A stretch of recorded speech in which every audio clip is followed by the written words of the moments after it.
Space Patrol! High adventure in the wild, vast reaches of space. Missions of daring in the name of interplanetary justice. Travel into the future with Buzz Corey, Commander-in-Chief of the Space Patrol. In today's transcribed Space Patrol adventure, Buzz and Happy are in an unexplored region of the planet Mars, trying to rescue a girl scientist held captive by Baccarati. They're behind that mound of rocks, Happy. I hope Baccarati doesn't see us until we're close enough to rush them. Yeah, with a girl there, we don't dare fire. I wonder who piled those stones up like that, sir. It's very strange, Hap. I didn't think there was anything like this on Mars. It looks like it deserted Happy have seen us. Smoke on rockets, we're right out in the open, and Baccarati's using a blaster.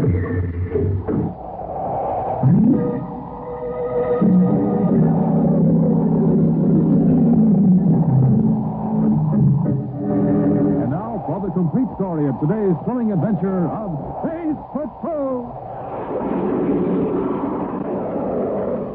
Reports that Zoltan Baccarati, twin brother of the original Prince Baccarati, has been seen in Lowell City have brought Commander Corey and Cadet Happy to the planet Mars. Right now, in Space Patrol headquarters in Lowell City, Buzz has just talked to one of the agents who thought he saw Baccarati.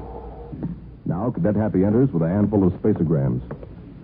Commander, wasn't that Lieutenant Norton that just left? Yes, Happy. Certainly saw Baccarati in the city. Norton took after him, but the man disappeared in the crowd. Some nerve. I mean, if it was Baccarati. Anything important in those bulletins? Oh, no, sir. Just copies of routine orders. Except this one. It's not official exactly. It was sent up through channels. Who's it from? Dr. Loring. Loring. What's it about? I'll read it, sir. It says, respectfully request help of Space Patrol in locating spaceship known as the Black Star, lost on Mars with 20 men and women aboard. Hap, when was that message sent? Well, let's see. It was transmitted from Terra at 0830 hours, but that was a relay from Lowell City. It was originally sent here 2 days ago before we arrived. 2 days ago? A spaceship with 20 people aboard is lost, and it takes 2 days for the message to get through. Read the rest of it, Hap. Yes, sir. The Black Star blasted off from planet Earth 870 years ago and crashed on Mars. 870 years ago? Well, that's what it says. Maybe that's why communications wasn't in a hurry to shoot it through. I'm amazed they put it through at all. Go on, Hap. Why does Dr. Loring think we'd be interested? Well, exact location of the Black Star has never been determined. Research leads me to believe that the wreckage, now nearly 9 centuries old, would yield valuable scientific information. Knowing you to be a man of wide interests and considerable influence, Commander, I take the liberty of asking the aid of the Space Patrol in locating the wreckage of the ill-fated Black Star. Respectfully, Dr. T. Loring. All right, Hap. Have one of the secretaries send a reply and refer Dr. Loring to the Exploration Section, United Planets Historical Division on Terra. Yes, Commander. Oh, and thank Dr. Loring for his interest. When you take care of that, we'll get to work checking those leads on Baccarati. In another part of Lowell City, in an expensively furnished apartment, Prince Baccarati removes a pair of dark glasses and then takes from his head a plastic skull piece, craftily covered to resemble a surgical dressing. He turns as the door opens behind him. Your Highness. Yes, Drake, what is it? You've been out again. Well, what about it? No one will recognize me with the bandage and the dark glasses. Well, I guess you're right. Naturally. I am never wrong. Well, what do you want, Strack? I've got a deal. You need some ready cash, right? And with the Space Patrol on the alert, you can't contact your agent. Yes. Get to the point. How'd you like to get your hands on thousands of credits worth of gold and precious stones? Stuff we can melt down and break up and dispose of without attracting suspicion. At this point, Strack, we can deal with any outsiders. The universe is full of petty crooks who would turn me in just to collect a reward. This is different, Your Highness. There are no other crooks involved. And this loot will never be reported as stolen. No? Why not? Because it was lost 870 years ago when a spaceship crashed somewhere here on Mars. What nonsense is this? It isn't nonsense, boss. It's the truth. Centuries ago, this ship crashed with all that treasure aboard. Space travel wasn't very far advanced in those days. Neither was interplanetary communication. Yes, I know all that. I don't need history lessons from you. I know, Your Highness, but this particular incident isn't in the regular history books. It's buried in the archives, and the only person living today who knows about that valuable wreck is a scientist named Dr. Loring. And how do you happen to know that? Because just by accident, I met this Dr. Loring. Loring was trying to get somebody to back an expedition to search for the wreck, but nobody's interested. Nobody's interested in finding a treasure? Yeah, the doc's going to universities, government agencies. These outfits aren't concerned about adventures for profit. Well, what about private interest? Haven't they been approached? Look, Doc Loring doesn't know how to approach anything but a library. That's why this deal will be a cinch. I can introduce you as a philanthropist, eager to advance science. You supply the ship, the doc points out the place where the ship crashed, and you haul away the treasure. I'd like to talk to this Dr. Loring. Leave it to me, Your Highness. I'll have Loring here in 20 minutes. The next morning at Lowell City Space Patrol headquarters, Buzz and Happy checked through the reports of agents. Nothing new, sir. No sign of Baccarati. I'm beginning to think Lieutenant Norton was wrong. Baccarati can't be in Lowell City. Oh, I'll get it then. Corey here. Who? Oh, I'm very busy, Sergeant. I can't see anybody now. Well, all right, but it'll have to be brief. Send the doctor in. It's Dr. Loring. Loring? Remember the message on the 870-year-old wreck? Oh, the Black Star. Mm-hmm. Dr. Loring wants to thank me for my reply. Probably some poor old bookworm of a guy who's always getting pushed around by people in authority. Commander Corey? Excuse me, miss, but the commander has an appointment. Oh, but I was told he was expecting me. I'm Dr. Loring. You're Dr. Loring? I had the Here are impression my that... credentials, Commander. Dr. Thorna Loring, Assistant Director of the Spaulding Institute of Anthropology. You're from Earth? Yes. I'm here on a leave of absence from the Institute. I wanted to come up here and thank you personally for your courtesy, Commander. Well, that's kind of you, Miss Dr. Loring. I hope you find someone to help you. Oh, I have. That's another reason I wanted to see you. You showed such friendly interest, I thought you'd like to know that a private party is going to finance a search for the lost ship. That's fine. You'll be sure to let me know when you find the Black Star, won't you? Oh, I will, Commander. You'll be the very first to know... Commander, who is that? Who? The man in the picture. Oh, that's our major headache these days, Dr. Loring. The solar system's #1 criminal, Prince Baccarati. No, it can't be. Why, that's Mr. Sardagni. Sardagni? Yes. The man who's going to finance the search for the Black Star. He looked exactly like this picture of Baccarati.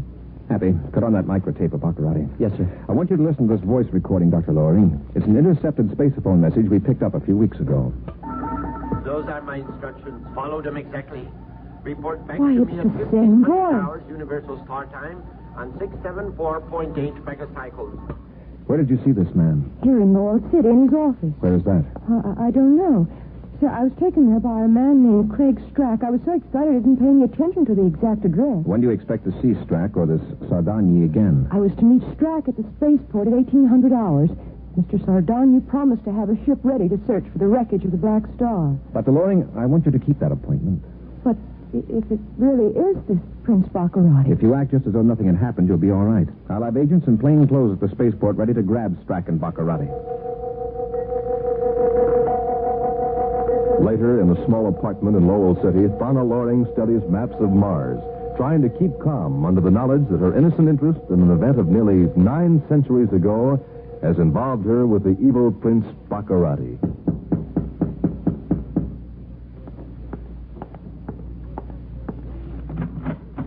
Yes? Oh, Mr. Strack.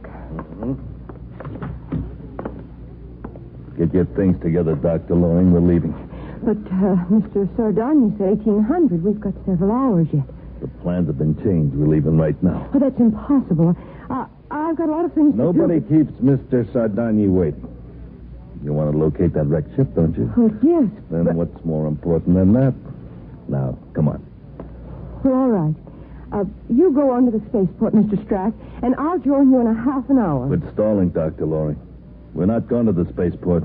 We're taking a surface car out of the city. Sardagni's spaceship will be waiting for us out in open country. I don't understand. Why all this mystery? There's no mystery, Dr. Loring. Mr. Sardagni figures that one contact with the Space Patrol is enough for you to make in one day.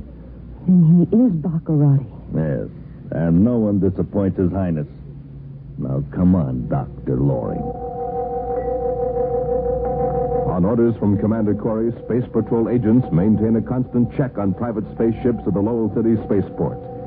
However, by 1800 hours, no one resembling Baccarati has made an appearance. Neither is Dr. Thorna Loring. After relaying instructions to agents to keep a careful check of all gates, Commander Corey takes Cadet Happy to the address given him by the young scientist. Right now, they're carefully searching Dr. Loring's apartment. Well, There's no sign of a struggle. The place hasn't been ransacked either. Let's keep searching, Hap. Maybe we'll find a clue. Hey, wait, what's this? Oh, that notebook? It was on the bureau. I flipped through it a moment ago, sir. No names or anything, just some rough charts and some scientific scribbling. Might be very important, Hap. It's full of notes in the Black Star. These sketches are maps of various sections of Mars. Yeah, this one shows... All right, get your hands up to it fast. If you're looking for Dr. Loring, she's not in. I know that. It's that notebook I'm after. Give it here, Corey. Are you Clegg Strack? Never mind who I am. If you don't hand over that book before I count 3, I'm going to let loose with this blaster.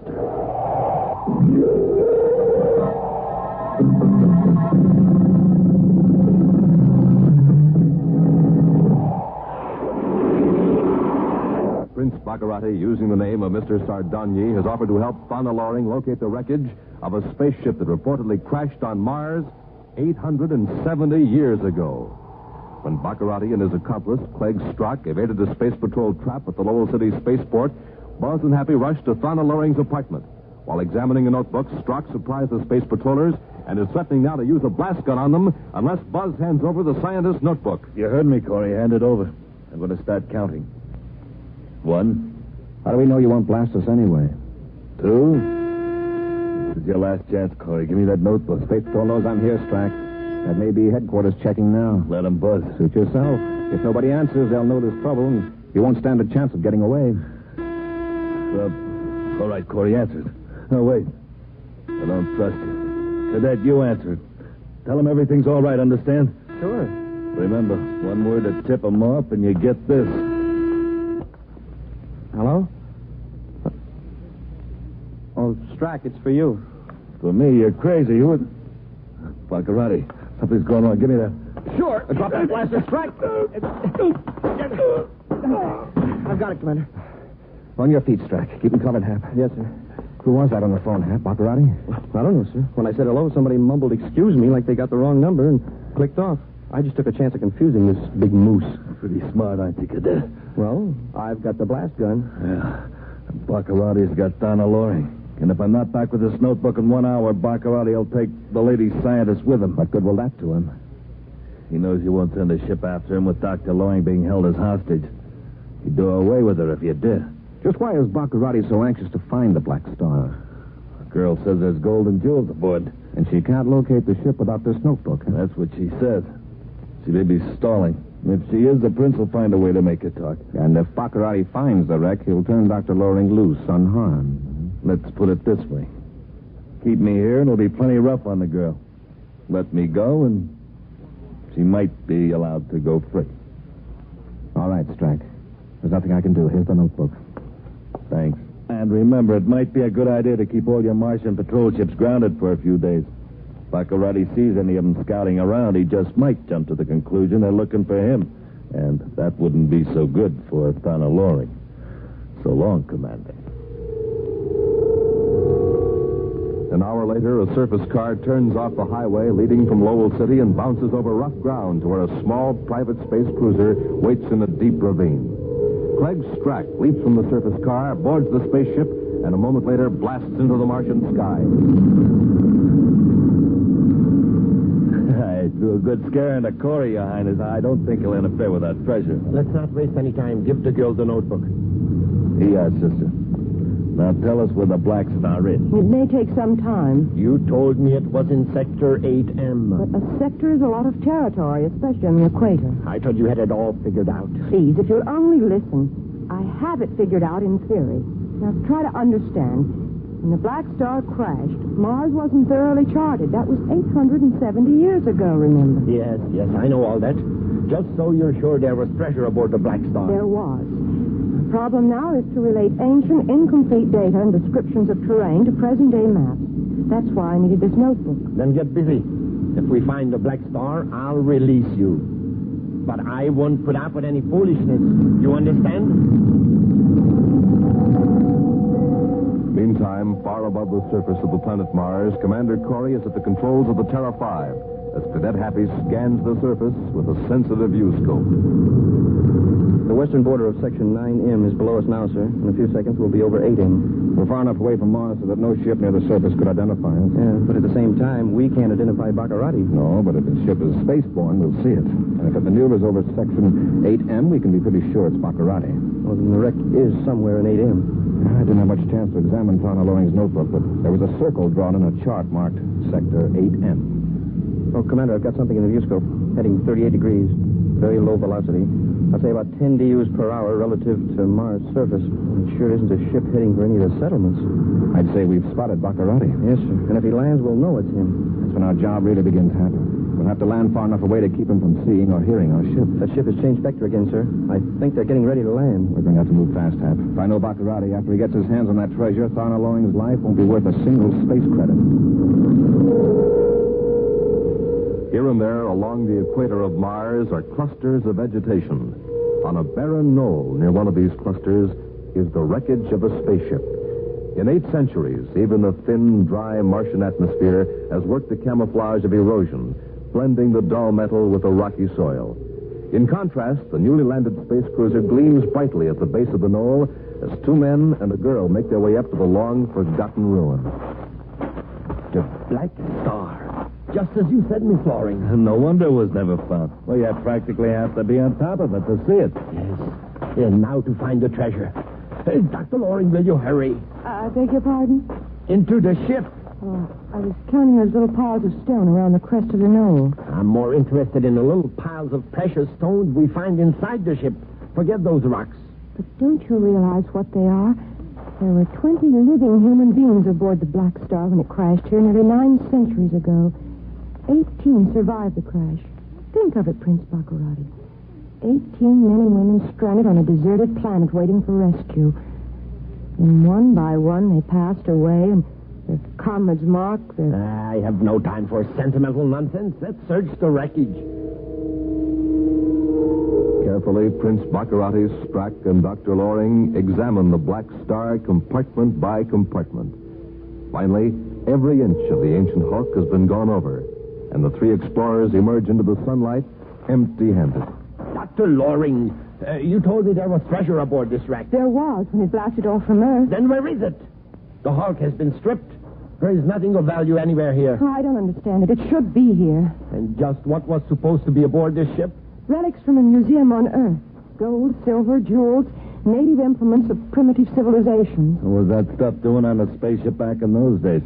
Were they taking it to a museum here on Mars? No. The Black Star was a pirate ship, I guess you'd call it.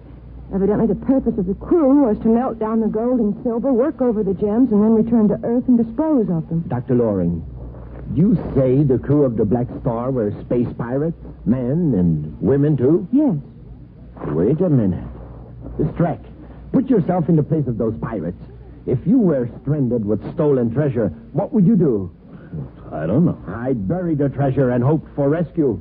Sure, then you'd come back later and get the treasure. Exactly. But these pirates weren't rescued. The treasure is hidden somewhere near here. Your Highness, you're a genius. It explains everything. Come on. We'll go over every foot of this ground till we find the treasure. Far away from the wrecked Black Star, the Terra 5 lands on the surface of Mars. The cargo hold opens, and down the ramp glides a compact scout tank designed for swift travel over rough terrain. Seeking low ground, the tank winds its way among the sprawling Martian hills, plows through shallow ravines and rocky passes. Then, a mile from the Black Star, the tank grinds to a stop, and Buzz and Happy get out. Carefully, they make their way on foot toward the knoll where the Black Star lies, circled by small, neat piles of stones. Oh, what a desolate place. Think of those poor people on the Black Star, waiting for help that never came. Unfortunately, tragedies like that seldom happen today. But at that time... Happy, look. Smoking rockets, what is it? It's a mask of some kind. A primitive mask. What's it doing here? Smacking the Martian wilderness. It's a weird-looking thing. Looks like a war mask of some savage tribe. But there aren't any primitive people on Mars. Hey, it's sure heavy. It's metal. Yes, gold and silver, studded with jewels. What a frightening face. Centuries ago, some primitive races on Earth used to wear masks like that. Still not quite like it. Put it down, Hap. Maybe Dr. Loring can identify it for us after we rescue her. Yes, sir. It seems to be staring at us with those big eyes. I sure hate to run into that thing in the dark. It's very strange, Hap. As you say, there are no primitive races on Mars, yet somehow that mask seems to belong here. It does for a fact. Look at it glaring at us like we were intruders. Don't forget it, Hap. We've got a job to do. I see them, Hap. They're behind that mound of rocks at the foot of the knoll. I hope Baccarati doesn't see us until we're close enough to rush them. Yeah, we don't dare fire at them. We might hit the girl. Hit the dirt, Hap. They've seen us. Smoke and rockets were right out in the open, and Baccarati's using a blaster. Hap, if we try moving forward, they'll get us. But there's a gully over there that curves around behind that wall of stones. Say, if we could slip into that, we could surprise them. Both of us couldn't surprise them, but one of us could. If the other stays here to draw their fire. Hap, take my blaster. Fire over their heads. Just often enough to keep them interested. I'll work my way down the gully. But, Commander, we Start firing. Yes, sir.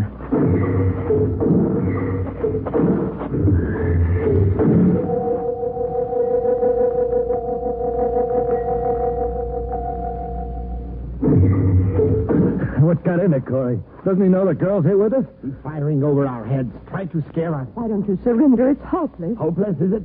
We're protected by this stone wall. The instant they show themselves, we can pick them off. I don't like this, Your Highness. They seem to be more anxious to capture you than to rescue the girl. Nonsense. It's one of Corey's bluffs. But I'll fool him. You keep Dr. Loring here with you. I'll be right back. Hey, where you going? To set a threat for Corey. Keep firing. I saw where that shot came from. I'll get one of them this time. No, don't. Get away or you'll get hurt. No, you don't strike. Corey!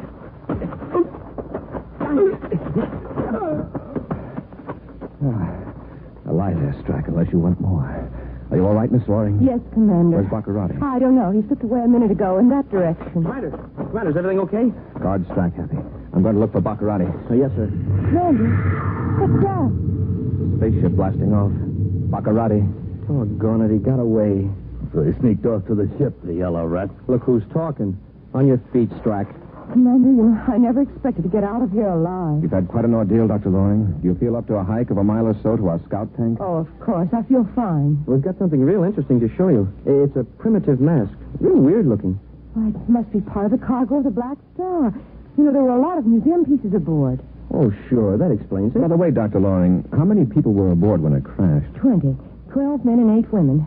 When last heard from, 18 were still alive. Oh, then those little piles of stones up on the hill.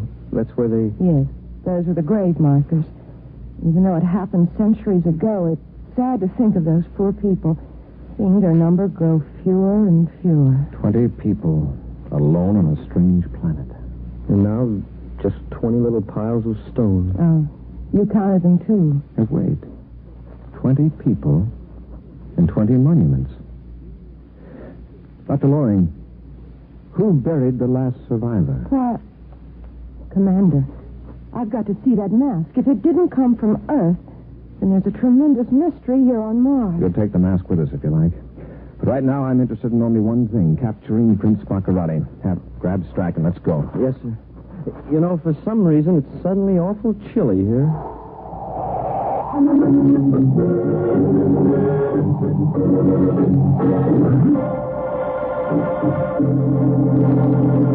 Join us again next week for another thrilling adventure with Space Patrol. High adventure in the wild, vast reaches of space. Missions of daring in the name of interplanetary justice. Travel into the future with Buzz Corey, Commander-in-Chief of the Space Patrol.